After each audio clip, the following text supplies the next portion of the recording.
Vamos falar do Uruguai? Sejam bem-vindos a mais um vídeo, a mais uma explicação. E hoje vamos fazer uma análise tanto da parte estrutural, do contexto histórico, de quem foi o autor e também de entender as principais características e também o resumo da obra e ler alguns trechos delas, que é do poema épico chamado O Uruguai de Basílio da Gama. Assim como você percebeu, eu vou falar de muitas coisas sobre esse livro do Uruguai, tanto da questão de estrutura, questão de características, também do contexto histórico. É uma aula boa para você poder fazer anotações. Porém, para poder te ajudar também nessa questão, aqui embaixo do vídeo tem um PowerPoint que eu produzi, deixando tudo que eu estou falando nesse vídeo, com até algumas coisas a mais para você poder se guiar nos seus estudos sobre o livro. Então, vai acompanhando, faça anotações também e caso você tenha dúvidas, você sempre tem a seção de comentários para você poder me perguntar qualquer coisa sobre o livro. Nosso contexto histórico está baseado no século XVIII, estamos falando então do período do arcadismo, o qual é um movimento literário, também uma escola literária muito mais focada na questão da racionalidade do que da subjetividade. Existe um grande foco na questão de quando vamos ver os poemas e também as histórias, no qual a gente vai falar sim da questão dos sentimentos e também vamos falar da questão dos seres humanos, porém de uma forma um pouco menos exagerada, como a gente conseguiu ver na questão do barroco. Temos uma linguagem que ela pode ser mais simplificada, ela é menos retorcida e inclusive existe um grande ponto quando a gente vai analisar a questão tanto das personagens como também das histórias, que as personagens elas como se fossem maniqueístas, então elas são extremamente opostos. Então se uma personagem ela é do bem, ela sempre vai ser do bem, se uma personagem ela é do mal, ela sempre vai ser do mal.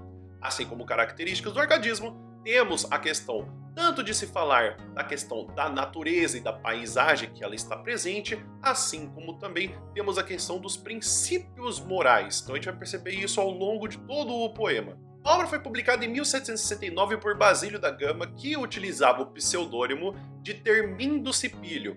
Basílio da Gama foi um crítico dos jesuítas, ele nasceu na cidade de São José dos Rios das Mortes, que hoje nós conhecemos como a cidade de Tiradentes, e ele vai morrer em Lisboa, então ele viveu aproximadamente 54 anos. Ele foi para o colégio dos jesuítas e inclusive ele foi preso por jesuitismo, ele foi exilado para Angola e após escrever um poema para a filha do Marquês de Pombal, ele retorna ao país. Assim como eu falei anteriormente, o poema de Uruguai ele vai ser escrito como um poema épico. Isso significa que é uma ação grandiosa que está sendo narrada.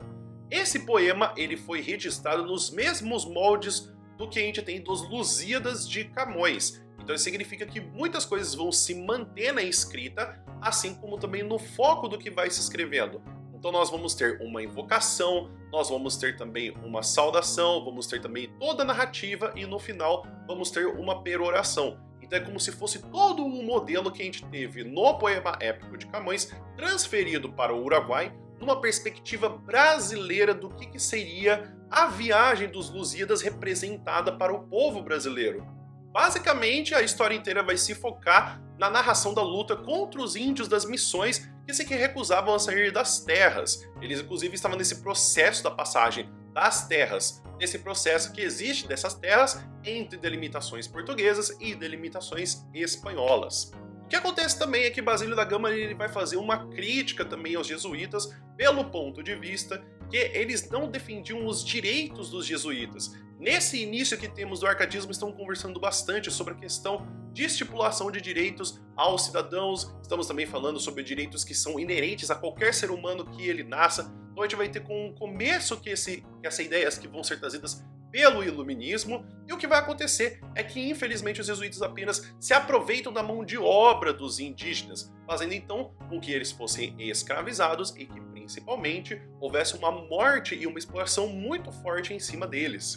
Quando a gente for falando das características que vamos falar principalmente dessa obra, nós vamos ter primeiro o mito do bom selvagem. Assim como a gente vai perceber, tanto na questão do romantismo, quando a gente já está vendo já na questão do arcadismo, percebemos que o indígena ele é um bom por ser natural. Então é natural que toda pessoa, naturalmente, então por dentro de si, ela seja uma boa pessoa com principalmente preceitos cristãos. O que vai fazer com que ele se distancie índole que uma pessoa possa ter é você, por exemplo, ser incentivado a estar em um local que não é incentivado essas questões morais. Então até mesmo é analisado quando a gente foi ver já na questão do quinhentismo, que os indígenas, quando estavam próximos de elementos que relembravam Cristo, eles faziam os sinais, eles também reverenciavam, então com a ideia de que todo ser humano ele é bom por natureza. Temos também a questão do culto à natureza e o uso dela para expressão de sentimentos. O culto da natureza vem da questão de, tanto que quando a gente vai ver no arcadismo, a questão do campo, até mesmo das telas que são pintadas no arcadismo, há um foco muito excepcional na questão da paisagem. Ela é tanto utilizada para poder falar de emoções, então quando uma pessoa está extremamente feliz, temos uma questão de um céu aberto, um sol resplandecente. Se existe uma questão de um mistério, temos uma questão de um tempo nublado, temos também um tempo que se fecha, uma questão de uma floresta um pouco mais fechada, ou uma questão de um tempo triste, temos um vento, temos também uma chuva que cai. Então todos os elementos e os sentimentos são adicionados com essa questão, com a natureza. Também temos a questão até mesmo do locus homoenos e o locus horrendus. Então temos a questão tanto de um local que ele é para criar calma, quanto um local que é para ele criar espanto. É o início também do que temos no nacionalismo no Brasil. Então o Brasil ele vai começar a ser identificado e separado de Portugal, porque mesmo que sejam escolas parecidas do arcadismo em Portugal e no Brasil, nós temos que o cenário é totalmente diferente se formos comparar o que temos do Brasil com o que temos de Portugal. Temos também a culpabilização dos jesuítas. Então, mesmo nessa estrutura, o que o Basílio da Gama vai começando a colocar é como que existe esse processo que ele é feito erroneamente de poder fazer a catequização dos indígenas, que eles eram utilizados mais para uma questão de mão de obra do que realmente era ser utilizado com uma intenção de poder se ver como um ser humano. Até mesmo é ser utilizado até essa palavra estrangeiro, de quando você utiliza a palavra índio, como se fosse uma pessoa de que nem daquele local ele é, porque inicialmente nós temos que o descobrimento do Brasil se identifica pelo um outro caminho das Índias, e não do Brasil. E por fim, nós temos também versos decassílabos brancos, então significa que nós temos 10 sílabas poéticas, porém elas não têm uma rima, como existia em Os Lusíadas. Quando a gente vai ter a edição original de Uruguai em 1769, nós temos o início da sua obra com uma parte retirada de Eneida, a qual é a história de Enéas, que ele vai encontrar o reino de Roma para poder conseguir fazer com que então o povo romano nascesse. Eneida é nada mais nada menos do que a formação do povo romano. Então Enéas como se fosse o cidadão zero, como se fosse a origem de todo o povo romano. Nós vamos ter que então é quando tem essa parte de que Enéas que se conta no texto latino a história de como Hércules mata o gigante Caco, que ele coloca então até como mas a caverna e o imenso reino de Caco apareceu descoberto e o sombrio inferno se abriu por completo. Então esse Caco, ele era um gigante que ele justamente atormentava os povos da Arcádia, que é um local de referência que nós temos então do período do arcadismo. Então isso é importante perceber dessa questão do local de calma que se tem até como referência dos povos gregos para a escrita do arcadismo. Dentro disso, nós vamos ter então que nesse poema nós temos uma homenagem ao Conde de Oeiras, que é nada mais nada menos do que o futuro Marquês de Pombal, e temos então o soneto que ele vai exaltar a vida do Conde e disse que ele se deveria fazer até uma estátua para o primeiro-ministro e que não precisaria colocar o nome porque todo mundo iria reconhecer. Dentro disso, nós vamos ter então que a estrutura do poema, então, nós temos ela bem parecido como o caso de Os Lusíadas. Porém, para você não precisar ver de novo o vídeo dos Lusíadas, nós falamos aqui de novo qual que é essa estrutura. Temos então o início, que é o início do poema, que é um preâmbulo não narrativo. Então isso significa que, de fato, você ler aquela parte não está começando de fato a história, então nós precisamos entender qual que é o motivo que gera-se para poder escrever, assim como nos Lusíadas. Então ele explica que é uma história que vai ser contada de forma diferente de todas as outras histórias dos portugueses e tem uma homenagem e, enfim, ele vai falar então da história e ele inclusive invoca as musas para poder dar um som para ele.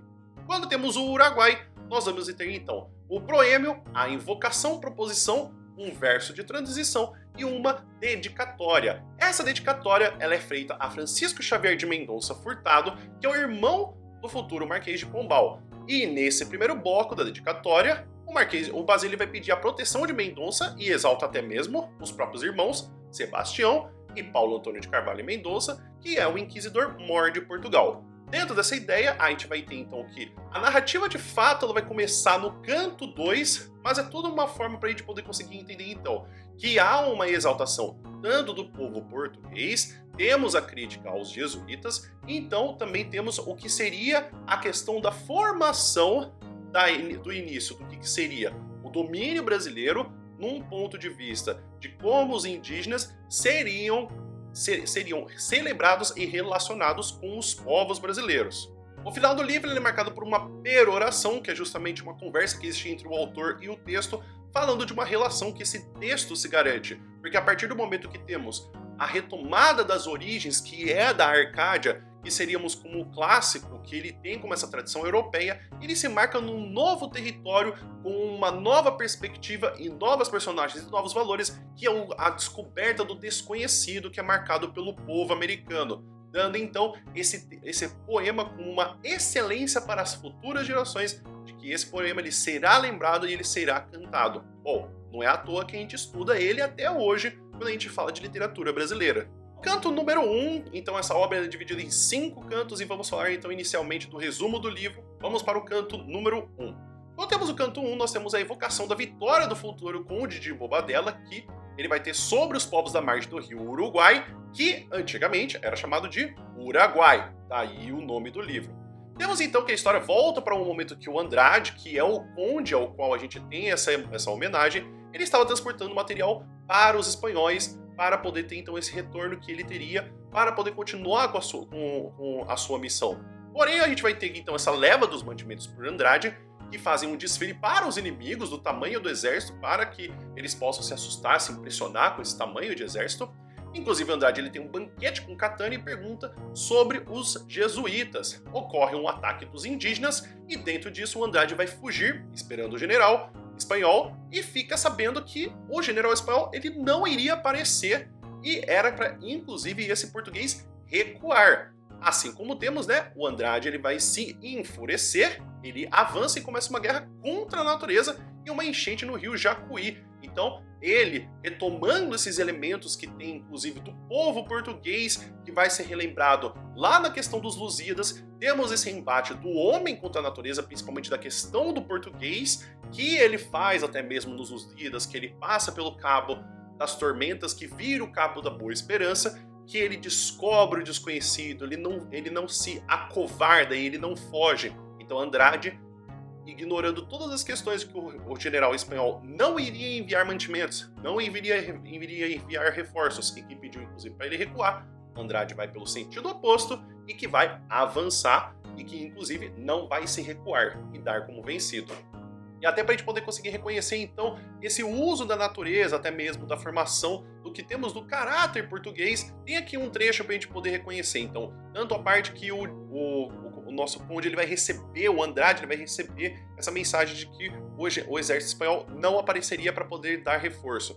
Então a gente vai ter aqui, então, por muitas léguas de áspero caminho, por lagos, bosques, velas e montanhas, chegamos onde nos impede o passo arrebatado e caudaloso rio. Por toda a oposta margem se descobre de bárbaros e o número infinito, que ao longe nos insulta e nos espera. Preparo curvas, balsas e pelotas, e em uma parte de passar aceno, enquanto em outra passo oculto as tropas. Quase tocava o fim da empresa, quando do vosso general um mensageiro me afirma que se havia retirado. A disciplina militar dos índios tinha esterilizado aqueles campos, que eu também me retire e me aconselha, até que o tempo mostre outro caminho. Irado, não nego, lhe respondo, que para trás não sei mover um passo. Venha quando puder, que eu firme o espero. Porém o rio e a forma do terreno nos faz não vista e nunca usada a guerra. Saí furioso do seu seio e toda vai alagando com o desmedido peso das águas a planície imensa.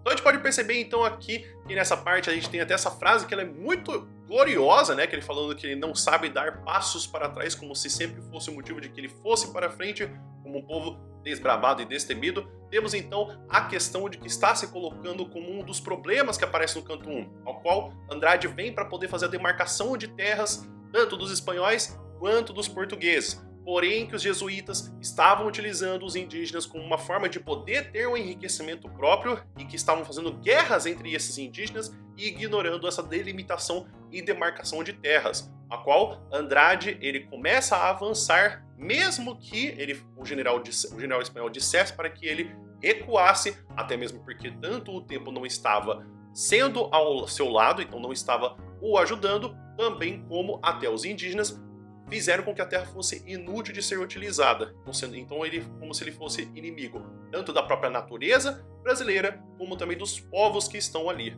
Quando vamos partir para o canto número 2, temos a celebração, então, do Andrade, porque ele está indo marchando para o caminho dos marchando para sete povos, ele encontra alguns indígenas presos e inclusive ele decide soltá-los como uma forma de poder fazer uma diplomacia que não necessariamente precisasse de violência. Lembre-se que isso é uma questão até meio que europeia da questão diplomática antes mesmo de se decidir pela questão de violência.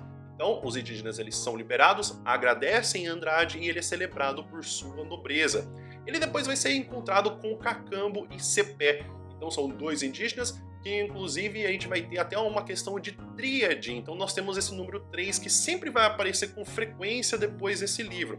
O número 3 é um número simbólico, até porque ele é ligado ao número religioso. Podemos lembrar da Santíssima Trindade, de Pai, Filho e Espírito Santo. Podemos lembrar também da idade de Jesus Cristo, que ele faleceu com 33 anos. Temos então todos esses elementos que vão lembrando sim em 3. Ele também tem uma figura de um triângulo. Então, um triângulo é uma forma sólida que precisa de 3 pontos. Então, o 3 ele é um número simbólico que vai aparecer ao longo de todo esse poema.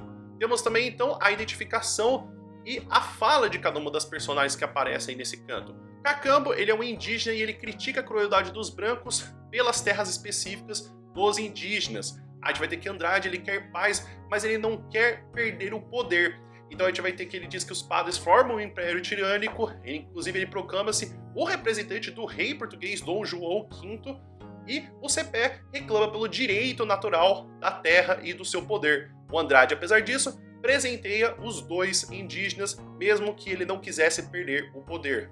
No combate, os indígenas eles saem do chão como se eles conhecessem o local, porque eles conhecem o local, e isso assusta os indígenas, isso assusta os portugueses, porque essa figura que a gente tem, até mesmo da batalha na floresta, precisa se lembrar que não é uma questão que eles estão reconhecendo como tão natural. Nós temos a questão da Europa, que no período que temos então, desse período da Idade Moderna, já está se modernizando a guerra, não tem essa questão de se utilizar o terreno, mas mais a artilharia ou se não o confronto em frente. Então, ver que eles saem tanto do chão, que eles saem das árvores, que eles saem das copas é uma coisa que assusta e pega eles até mesmo desprevenidos.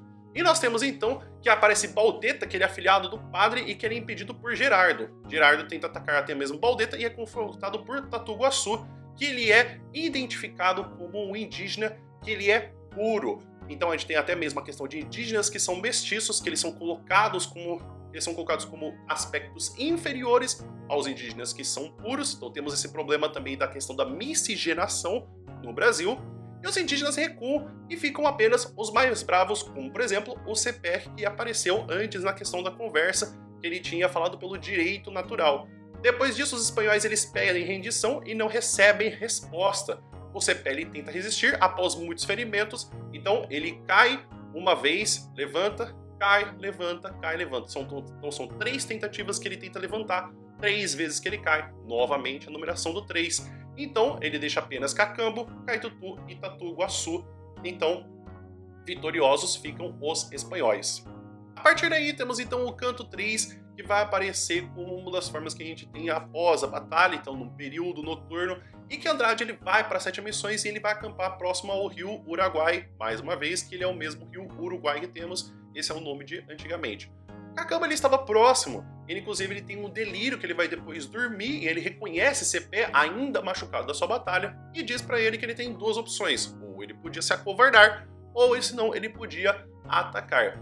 Até mesmo é uma questão curiosa, porque a gente pode perceber que mesmo a questão do Cacambo, ele reconheceu o local, saber até mesmo onde que ele podia andar no rio para não ser identificado, pegar a questão do vento para poder fazer com que o fogo pegasse muito mais rápido. Andrade se mostra como um bom administrador e ele consegue salvar o que era possível, apagar o fogo rapidamente e resgatar suas tropas sem que perdesse muito, então como se não tivesse sido pego de surpresa, mostrando então essa questão do poderio da questão que existe intelectual de resolver problemas de um europeu, especificamente um português. Infelizmente, o Cacambo ele volta para sua aldeia que ele era cacique, mas o que havia acontecido é que o padre Balda, que ele era inclusive padrinho do Baldeta que a gente falou na questão da batalha, ele manda prender Cacambo por sua volta antecipada, porque na verdade o que o padre queria era justamente retirar esse cacique para poder conseguir continuar comandando aquele povo.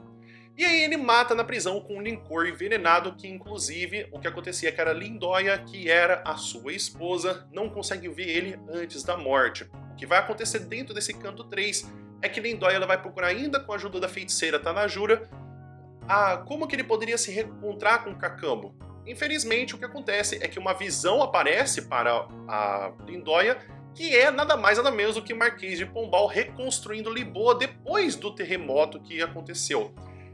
E aí, Lindóia fica de que não entendeu nada do que aconteceu. Então acaba de que ela olha para aquela visão e não entende nada e fica desconsolada do que poderia ter significado aquilo. A gente tem até mesmo como reconhecimento desse sofrimento todo que aparece, até mesmo com a figura que nós temos da Lindóia, ela vendo essa cena. Vamos ver o final que temos do canto 3 para a gente poder ver essa descrição do sentimentalismo. E desconhece e desaprova e vinga o delito cruel e a mão bastarda. Embebida na mágica pintura, goza as imagens vãs e não se atreve Lindóia a perguntar.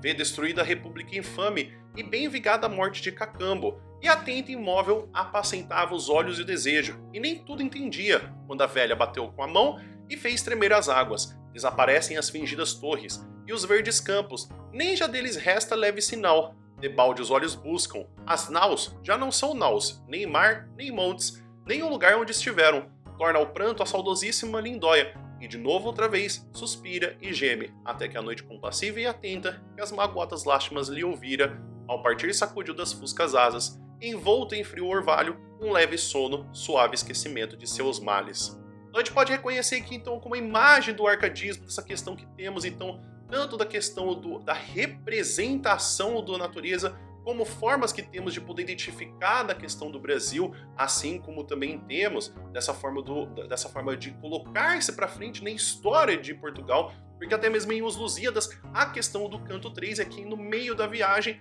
a contagem da história de Portugal, pelos cantos 3 e 4, que eles vão se contando como que é a história de Portugal, e temos aqui como aconteceria o futuro, que Lindóia ela se sente vingada pela morte de Cacambo com a ruína de Lisboa, porém que ela foi reconstruída, então ela fica confusa se realmente o que ela estava vendo ela poderia entender ou não. Nós temos então que no canto 4, a gente vai ter que Andrade ele vai apreciar a vista, mesmo em todo esse tormento que temos de guerra, de invasão ou de incêndio, e que o casamento de Baldeta e Lindóia, então Baldeta que mais uma vez, que ele é o indígena que ele está sendo utilizado pelo padre Balda, para poder fazer com que se enriquecesse e utilizasse os indígenas a seu favor, e de Lindóia, que acabou de ter o seu marido assassinado e preso e envenenado.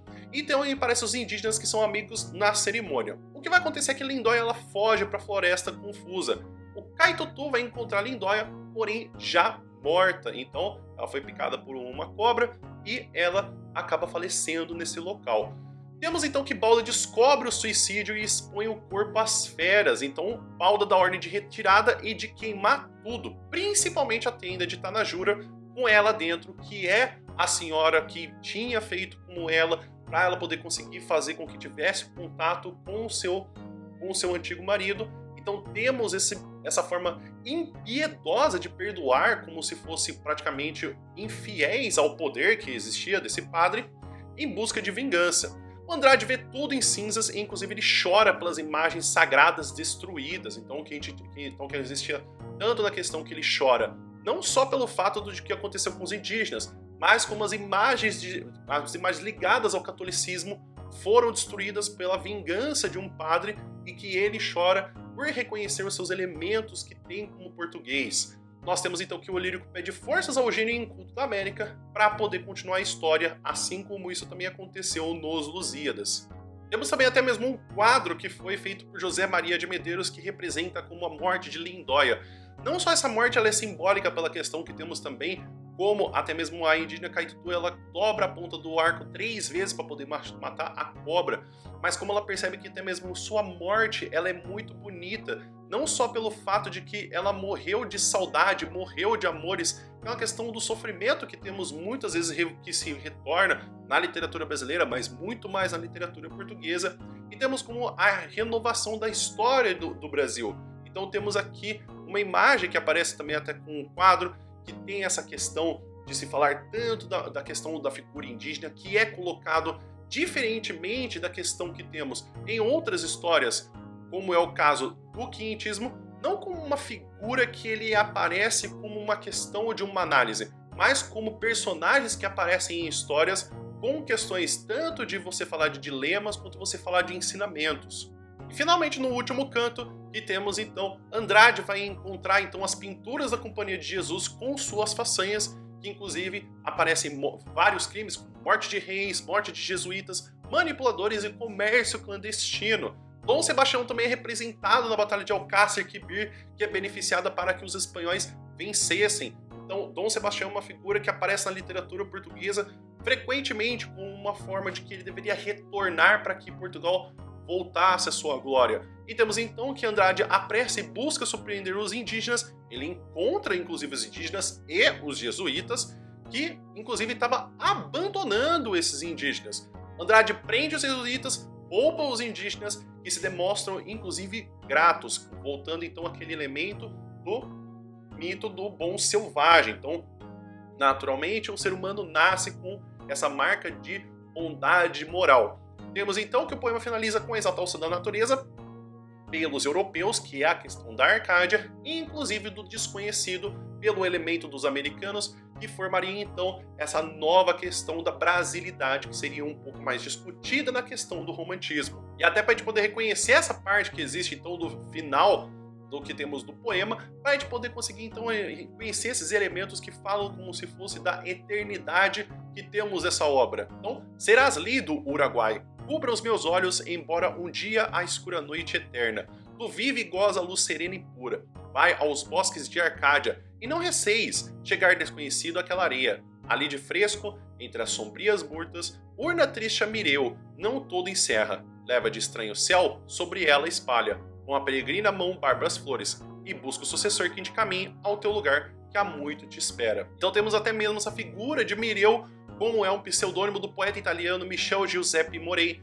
que é o mesmo que deu o ingresso para o Basílio para sua agremiação, em que inclusive a gente tem essa imagem do final do poema, falando dessa questão de que ele vai ser lido eternamente, que tem essa questão, assim como ele é diferente da questão que temos dos Lusíadas, ao qual Camões termina o poema de uma forma triste, porque apesar das novas descobertas que aconteceriam, tanto da descoberta do Brasil, como também temos até mesmo da questão da Austrália, mas que infelizmente fala de um país que estava em sua decadência. Não é à toa até mesmo que, anos após ele ter escrito os Lusíadas, Portugal seria dominado pela Espanha, então entraria em um declínio tanto de poderio bélico quanto poderio econômico, e numa depressão, numa questão de até mesmo de levantar a moral dos portugueses. Então temos aqui com uma partida de diferença, a qual o Brasil tem um futuro promissor, não só pela questão de que até mesmo os portugueses, como a questão do Marquês de Pombal, vai conseguir reviver a questão de Lisboa, mas até mesmo com uma visão do novo, do que seria com os princípios europeus que temos na questão da Arcádia, como os novos valores que seriam os americanos, que temos essa questão do Brasil. Vale lembrar que ainda assim é difícil esse termo de brasilidade, temos esses primeiros manifestos, mas o que acontece é que já o Basílio da Gama ele se mostra como inovador no marco da literatura brasileira, porque ele utiliza o indígena como uma figura de uma personagem numa obra, o que não era utilizado em outras obras, e que principalmente isso vai começar a dar uma intenção de fazer o indígena não só ele ser um elemento presente no Brasil como forma ficcional, mas também como indígena como uma figura de personagem principal que vai se diferenciar isso quando temos no romantismo, e até mesmo com elementos de formação do país que a gente vai ter nas próximas obras que vamos estudar. Então é isso, pessoal. Espero que vocês tenham entendido, espero que vocês tenham gostado. Realmente é um vídeo bem longo, porque a gente tem tanta leitura de alguns trechos, a parte de estrutura, eu explicar algumas coisas, e ainda tem coisa até que eu acho que provavelmente deixei acabar passando. Então eu vou deixar tanto para vocês a questão do PowerPoint aqui embaixo, para vocês poderem conseguir baixar e poderem tirar as suas anotações, assim como também, caso vocês queiram ler o poema na íntegra, são apenas 35 páginas que tem aqui nesse documento. É uma boa para vocês poderem conseguir praticar e entender, porque a melhor forma de vocês realmente conseguirem entender um livro é pela leitura dele. E você ficou com alguma dúvida nessa questão desse poema? Alguma dúvida na questão dessa história, o que poderia se representar alguma coisa? Você quer pedir a leitura de algum outro livro, resumo de um outro livro? Escreve aqui nos comentários, por gentileza. Inclusive, queria agradecer a todo mundo que está se inscrevendo no canal, deixando suas curtidas, inclusive comentários, pedindo sobre vídeos que eu posso fazer no futuro e, inclusive, até mesmo falando sobre o que gostaram. Muito obrigado! Inclusive, caso você queira continuar estudando, aqui embaixo no meu Drive tem mais conteúdo para você poder estudar, baixar tanto como lista de exercícios e explicações. Inclusive, caso você queira vir estudar literatura comigo, você pode vir no meu curso de literatura, tanto para poder entender mais a questão de resumos de livro e também da questão de você poder até mesmo entender outros autores e outros períodos literários. Você vai utilizar um cupom que você vai pagar por R$40 o curso completo, não é a mensalidade, é o curso completo, e que inclusive, caso você não gostou e não era o que você queria exatamente, você pode pedir o reembolso em 30 dias. Inclusive, caso você queira me ajudar financeiramente com a criação de conteúdo desse canal, você pode mandar 10 centavos pelo Pix, tanto pelo PicPay do @AlessandroPR, ou se não, do obrigadoaler@gmail.com. Caso você faça muita diferença para você essa questão financeira e se não queira me ajudar exatamente dessa forma, se inscrevendo no canal e dando uma curtida já me ajuda muito. O vídeo vai ficando por aqui. Muito obrigado por quem ficou até aqui. Espero que você tenha um bom dia e se encontra no próximo vídeo. Até mais!